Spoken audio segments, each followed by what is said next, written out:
what we're going to talk about today, is cultures of contribution and unexpected knowledges in citizen science. And this comes from a project that we have. It's a 4-year project funded by the Wallenberg Foundation, the Wallenberg. If you've heard of Raoul Wallenberg, he's a famous guy. Anyway, the family is rich, and all the grandchildren have foundations. So one of the grandchildren's foundations funded us for 4 years to do this project. Generously? Generously, very nicely, thank you. The project is called Taking Science to the Crowd, and it's kind of like a meta project on citizen science. So the interest hasn't come out of developing a citizen science project ourselves, although we've moved into doing that over time. It's actually been in studying the phenomenon of citizen science, how it takes shape in different forms. And as part of that project, we have, from Theory of Science, we have Dick, someone called Christopher Kulumbe, Nicholas Hagen, from Educational Sciences, myself, and Osa Mekitalo. From Applied IT, Marissa Ponti, and we had a postdoc called Igor Stankovic, who did very interesting things with machine learning, who's now been sucked away to Industry, Volvo. to Volvo, actually. He's making self-driving cars estates, Volvo estates now. And we have Jeff Bauker from UC Irvine as a scientific advisor in the project. And it's an interesting multidisciplinary group that we've had that came out of quite a large multidisciplinary initiative that the university had to try to bring researchers together from different faculties. And in the project we are studying Zooniverse, which you probably mostly know about as an Oxford initiative. We're also studying something called Fold It, which is an online game where you fold protein strands. We're studying something called Malaria Spot, which is a game where you identify malaria spores in petri dishes, and there's other variants of it. And we're working now with some digital humanities projects. Also, yes. So we're looking at quite a lot of different examples of citizen science, online citizen science, and how it works. And I think I will say something about the many forms of citizen science a little bit later in the presentation. So citizen science is not just what's happening on the Zooniverse, of course.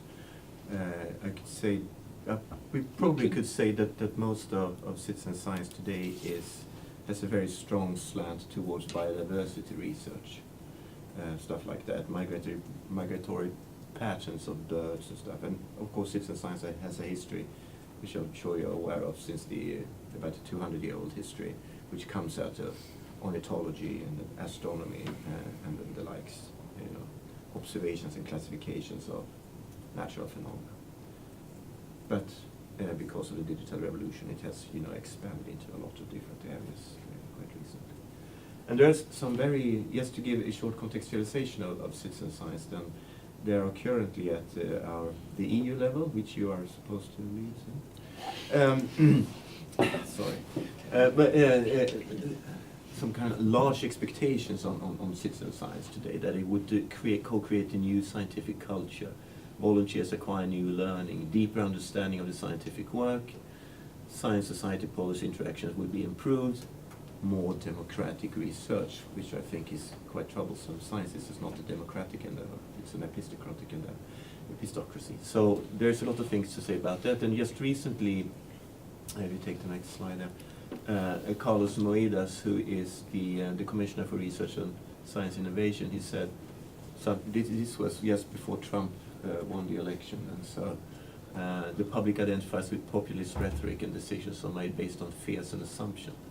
Science and politics have left them behind, and citizen science will be a remedy against this. So the ambition is quite high, or the expectations are quite high, and there are now bids coming out for citizen science research from the EU level at Horizon 2020 and others. So it's in a kind of a pre-paradigmatic phase at the moment, if you take the Kuhnian perspective on this. Pre-paradigmatic phase, it's not solidified into some normal science yet, but it's a lot of things happening, things go in different directions, stuff like that. And a couple of when was it, a year ago something, my colleague of mine, Christopher Kullenberg, we tried to find out the scientific output of citizen science projects over the years. and find out what citizen science was at the Web of Science. And as you can see, it's very small. So do you see it back there, the numbers? Yes. So you probably see even a larger output of scientific publications now. But we also found that we did a survey of citizen science projects globally, and we found that about 80% did not produce any scientific output. They have other goals, probably, than producing. But Galaxy Zoo is one of the projects that are producing scientific output, and the Zooniverse generally is very good at producing scientific output. Many biodiversity projects do not produce scientific output, but have other goals. In Sweden, we have something called the Art Portal, I think it's called. Species Portal, sorry. Which has about 60 million observations, almost 70 million observations in the repository. But it is not used particularly for scientific output. They produce a report every year about migration of species and stuff like that. But their data is used in Swedish societal decision making at different level on the Swedish. So it's not good for science, but it's good for societal decision making, and also to provide evidence in environmental courts. So data is all around, and quite a defining aspect of citizen science. It's very much data-driven research. Very, very small, but I've heated it up so you can see where this is citizen science and scientific journals, and here at the center you have PLOS ONE, which is of course a very data-driven journal. And here you have international, I don't even see it myself, international is very much geography and species and migration patterns. So we have another, no. As we can't read the text on there, are there any non-biology areas on there? Mm-hmm. What are the other areas? Geography. Yes. And astronomy. Here you have monthly notices of the Royal This Astronomical is basically Galaxy Zoo. Mm-hmm. Yep. And the Zooniverse project. And these are very much, this is biology stuff, ecology, biodiversity, and it's very central. It's quite biased towards this. And on the EU level now you see that many of the people that have been active in the biodiversity research are now going to the policy level. And so there's a strong bias towards what citizen science is constructed as, and what the citizen scientists are constructed as. What species do now the citizen scientist is. It's very much an outdoorsy person out, looking for birds or whatever. Which is interesting, Yes. because that's not what we're going to talk about. No. We're going to talk about the indoorsy person who's Yes. classifying images on their computer. Yeah. But that person is not, the participation of those people, which may be the largest form of citizen science, isn't represented in the bulk of the publications, which is interesting. There's a mismatch between kind of participation in citizen science and those projects that produce the most scientific output, in a sense. And it was yeah, sorry. So before you go on to that, I mean, which is interesting, you just mentioned in passing that this collection of biodiversity stuff in Sweden was not used for science, but was used by the government. Yeah. What would be an example of that? I mean, is this kind of, where to put up the reindeer fences in the north of Sweden, or what are we talking about? Yes, very good question. It's about infrastructure, building, roads, also about the decision of the extent of natural reserves. It's about deforestation. The repository is used by activists also. If an area is threatened by deforestation by a forest company, there's a flash mob going there, combing the whole area for something, for a red listed species, and it's inevitable you find something if you're really careful. You'll find something, and then they report this data and these observations into the species portal, and then that data is used against the forest company, sometimes it's taken even to the environmental higher courts. So it has quite an impact actually on Swedish society, this type of data. Mm. Yes. So, Me again. yeah, Yes. still you. Some forms of citizen science then. I've divided them up into two different categories. Perception, which is very much what is happening on the Zooniverse platform.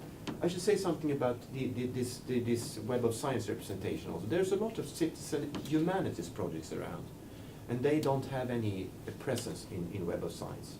It's difficult to measure their scientific output, really. We don't really know that for sure. Mm.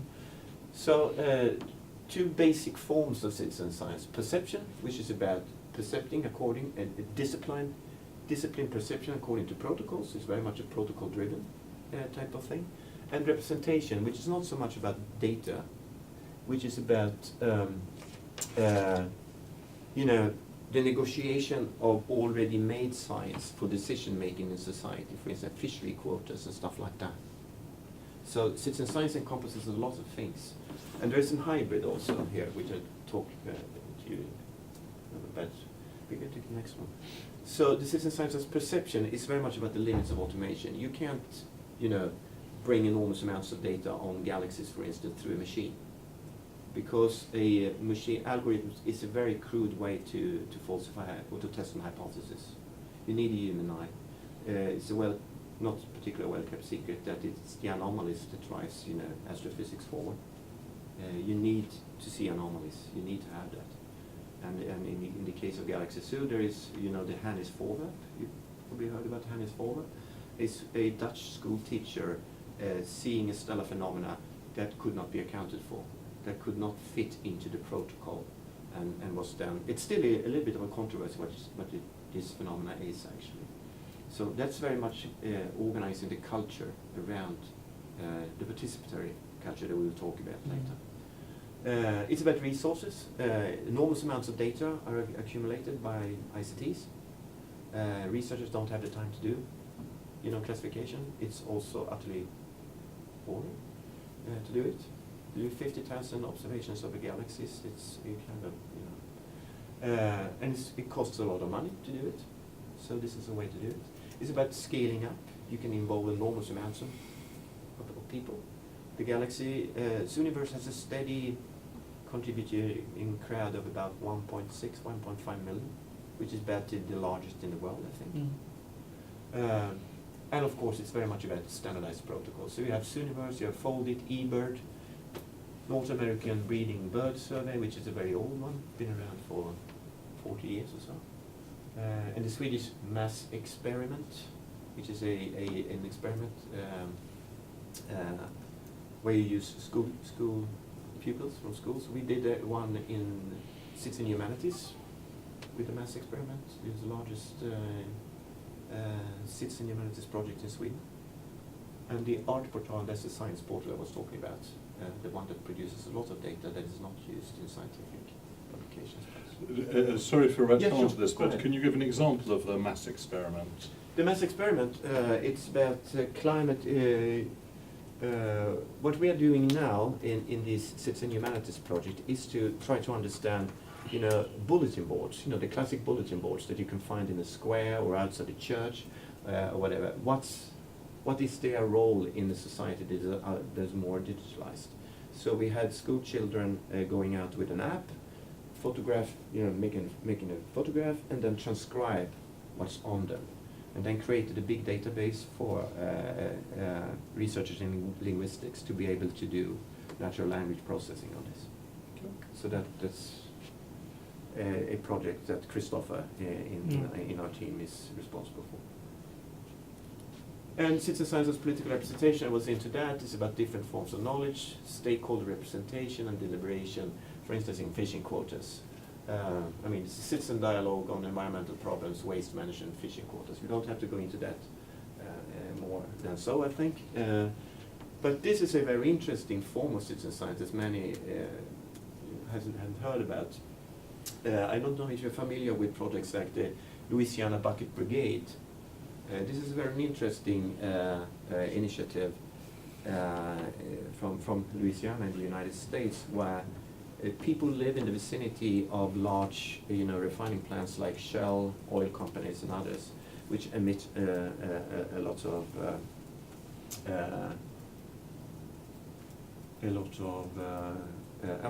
it's about air quality, so to speak. And these people use the bodily experiences, and they see emissions coming out, and then they use this, which is a very simple bucket, which you connect to a vacuum cleaner, and it sucks up air in a small plastic bag, and you send that air sample to a laboratory, and you create databases on these air samples. And then you use these air samples to for legal purposes. Is it called litigation? Litigations, yeah.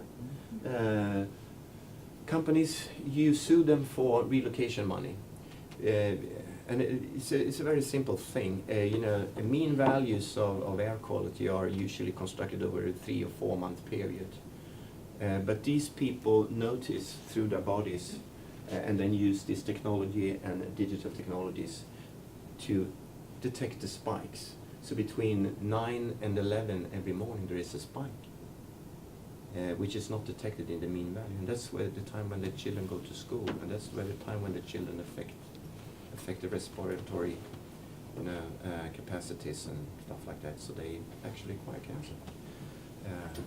So this is it's a local communities that monitor their environment or their health through digital technologies and through these very simple technologies. This technology is now approved by the EPA, so it's a standardized technology.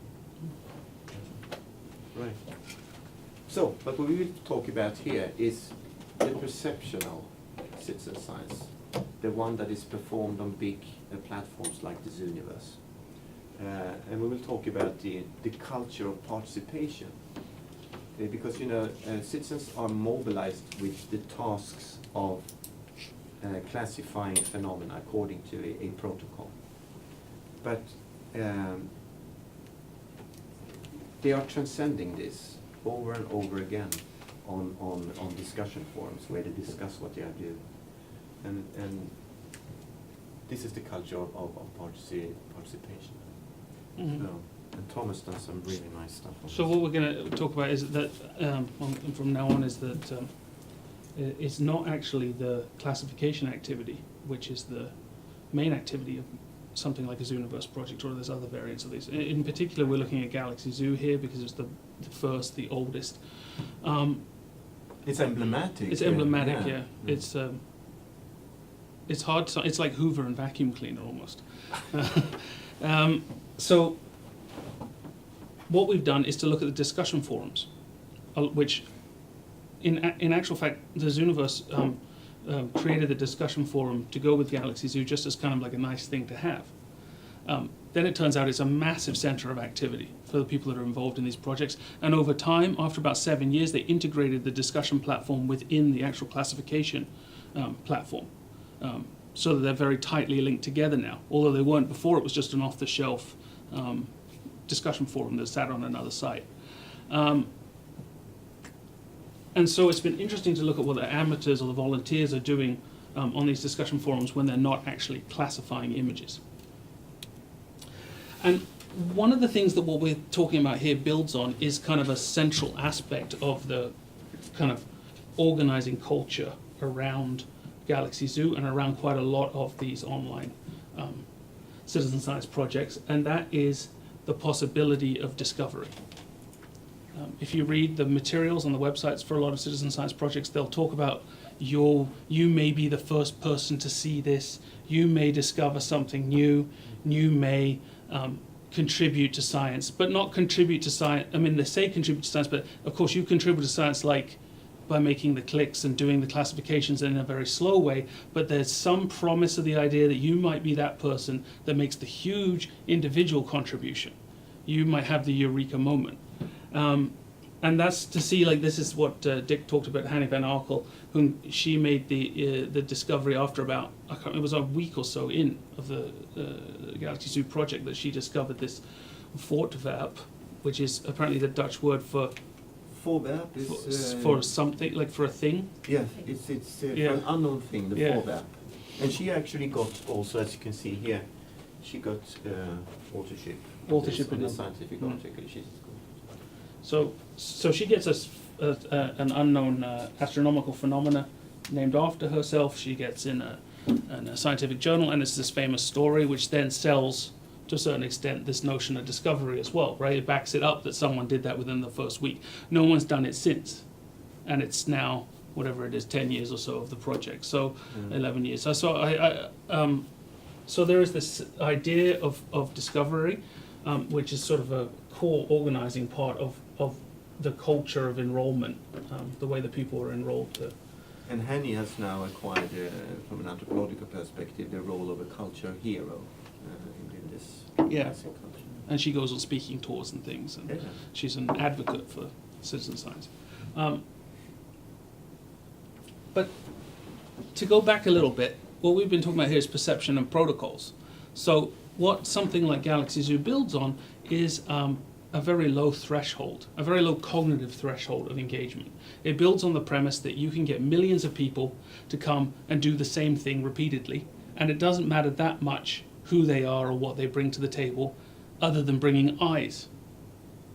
You have to be able to see the phenomena and then choose the right classification. So the way it works is, like, this was like an old school, this is from a Birds. bird survey, where you look at the birds in your backyard on a certain day, and then you write it out. Well, like the kind of modern equivalent of that is that the galaxy, that you match the pictures to what you're seeing in the image of the galaxy on the screen.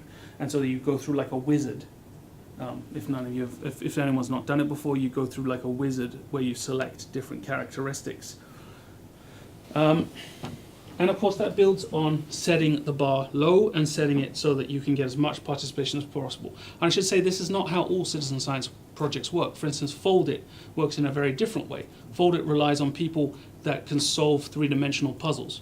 And there the goal is to cultivate a small group of individuals who are very, very good at this, that can solve these puzzle problems. Whereas the more like the Galaxy Zoo, Zooniverse model is to cultivate an enormous group that it doesn't matter if people come in and do 5 classifications or if they do 5,000. They're still contributing because everyone's set at that level. Maybe you should say something also.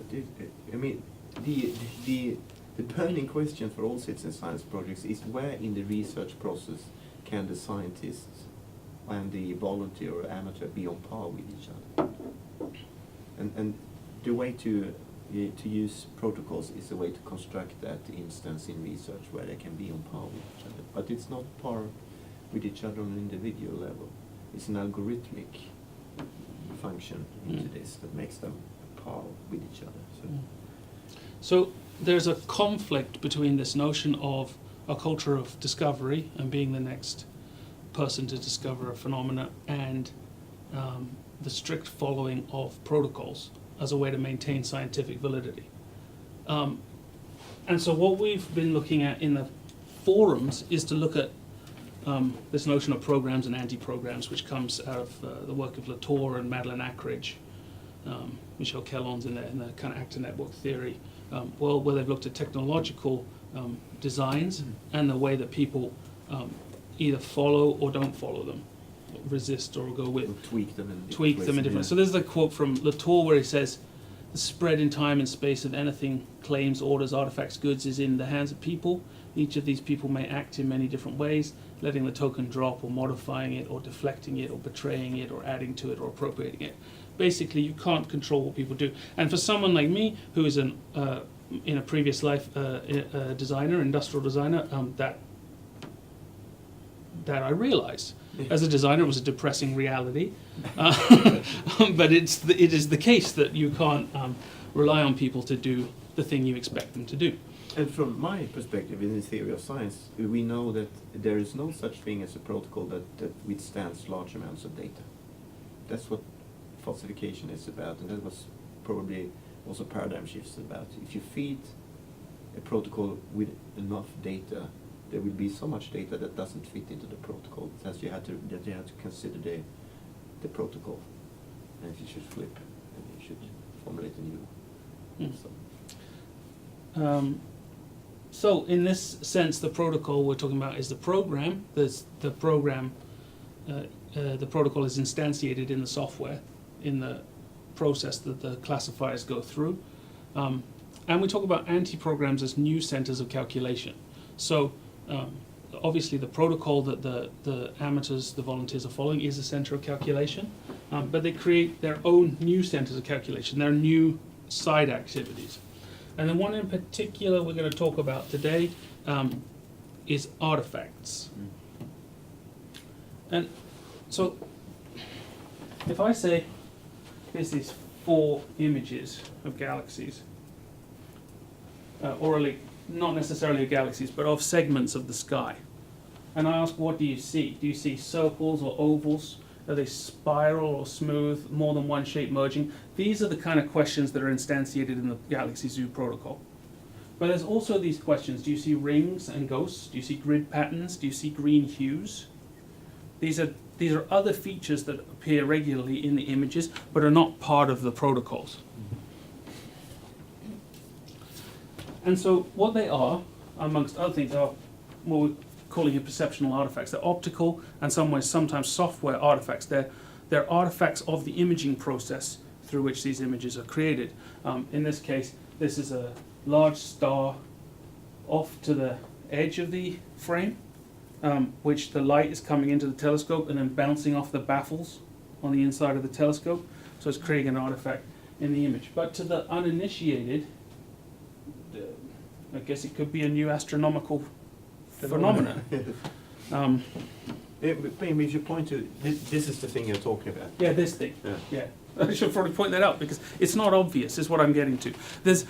You could classify these images based on artifacts as easy as you could based on the things that are in the protocol that the project wants you to classify them on. So one of the things, since we had this kind of ethnographic engagement, we talked to a lot of volunteers, and we've spent a lot of time on these forums and with these projects, we realized that artifact was something recurring in the discussions and interesting. So we started looking for the incidence of the term artifact with, of course, all the English spelling dialects, artifact, and all this.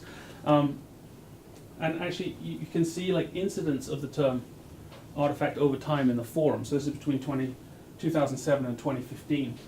What's interesting here is that there's a shift of technology. So up until this point, it's on the old forum that I talked about, which was on the side. Then when they merged the forum into something called Talk, which is on the platform, you can see the amount of traffic, the amount of discussion goes up substantially. And also that at that point, what's become a regular practice is to hashtag things to create collections. And then so people start hashtagging artifact to note on the images they're looking at that that's an artifact. So you can see there's a massive spike.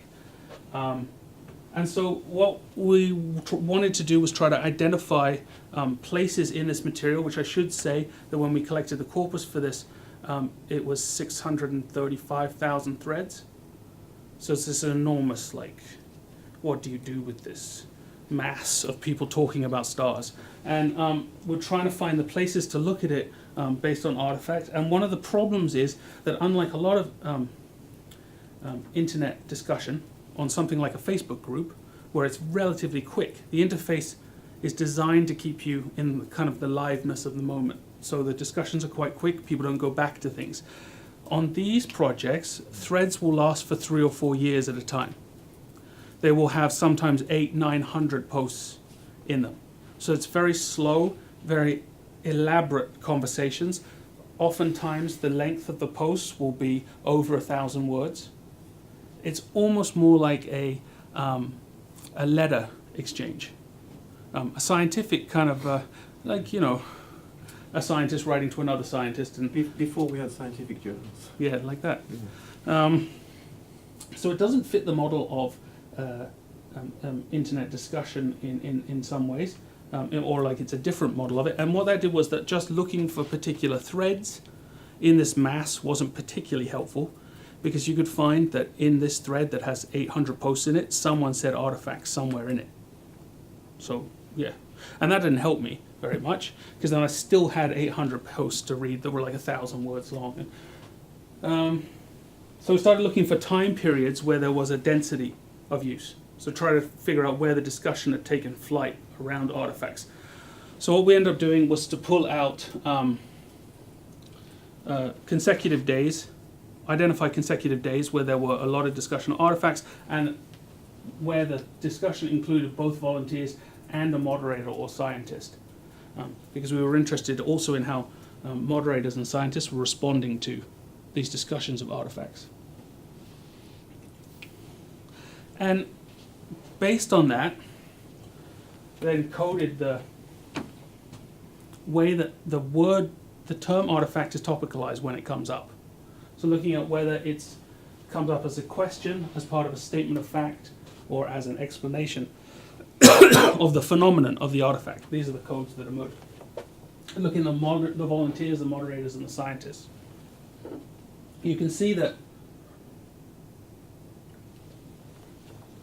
volunteers quite often state that it's an artifact, that's an artifact you're looking at. Quite often they question it, like, what is this? Is this an artifact? And sometimes they explain what the artifact is. Moderators generally give statements of fact. They say, that's an artifact, move on. Sometimes they explain it. Scientists are not that involved in the discussions on this forum.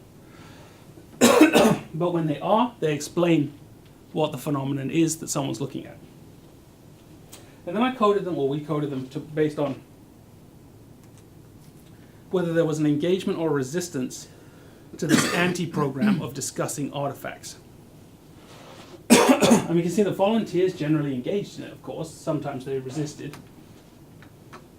Moderators also engaged with it quite a bit, but they also resisted quite a lot, where they said, that's just an artifact. The main goal here is to classify images. And scientists generally engage with it. So it was interesting. And then we started to look at what this process actually looks like.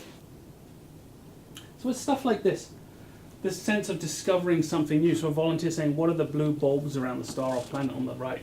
And another volunteer saying, oh, lots of bulbs. And the moderator say, those green thingies are optical artifacts. End of discussion. And a volunteer saying, is this a black hole? I mean, you think you've discovered a black hole. And the moderator saying, no, not a black hole. This is an optical artifact caused by a bright star just outside this image. Here's the complete and rotated image, where they actually post another image of it. And so that's a complete description, or a complete explanation of what the phenomenon is. So to look at this kind of engagement, you see the kind of like, you have a volunteer here posting another 2 in infrared. I'm beginning to think this is an artifact. And a volunteer 2 says, in examine, check the view raw data in different wavelengths before interpreting features in the outcome of composition of 3 bands in RGB colors.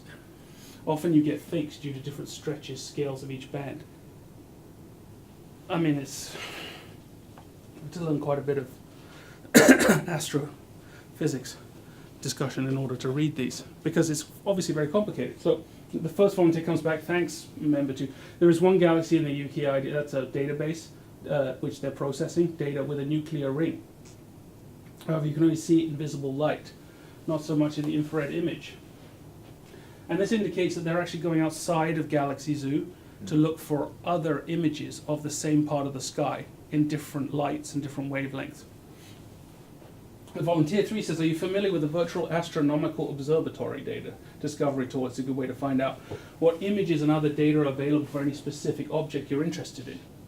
I checked out the UKI DSS FITS files for NGC 2937. NGC 2937 is a way, it's an indicator of like what the object is. It's the International Astronomical Union's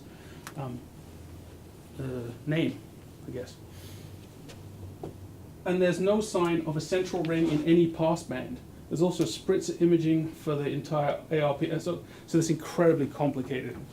And so the first one comes back and says, no, I'm not. I'm just a regular Joe on Galaxy Zoo, but any help in finding images elsewhere would be greatly appreciated. I'm also on the hunt for supernova that haven't been found yet. It would be great to find one. And this, it's part of what a pattern that we'll find, that this engagement in artifacts, this attunement to starting to unpick what you see in the image, moves people into, it's kind of a gateway drug. It moves people into doing much more analysis on the side.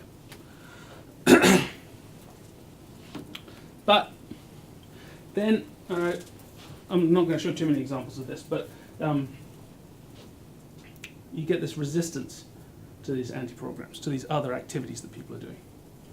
So you get a volunteer saying something like, hi Galaxies, there's a start/glitch in this picture. It's odd as there seems to be something in front of the start in above to the left of the galaxy. And the moderator says, the bright white blue object to the left is indeed a foreground star from our galaxy. The color spikes and blue center are all optical artifacts. So it's some explanation of what they're seeing in the image. But then a scientist comes in and says, yep, the main goal here is to classify the galaxy at the center of the image, here and in all the others, and mostly to ignore the optical artifacts or foreground stars in your classifications. And you see that quite often. This, not so often from the scientists actually, but from the moderators, this kind of some usually quite gentle message of you should probably do what you're supposed to do, which is to classify the galaxies. Because the issue here, of course, is that spending time figuring out how the artifacts are made in the images isn't contributing to the scientific project. But on the other hand, there is some goal in most citizen science projects about learning and lifelong learning, or Bildung, and this kind of idea that people can engage with the material, and that's what they get out of it. So there's a balance there, there's a tension. And the way it plays out mostly is moderators making fairly short, quite dismissive statements of fact about artifacts, which tend to shut these discussions down. And there is actually places in the forum where volunteers topicalize their discontent with that kind of dismissive attitude.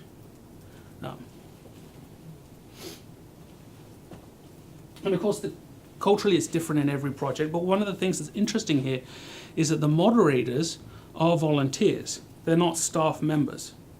And so what's interesting here is that a whole massive aspect of the formation of the community here, and the way the community works and the way the norms are negotiated, is outsourced from the scientific team to volunteer moderators.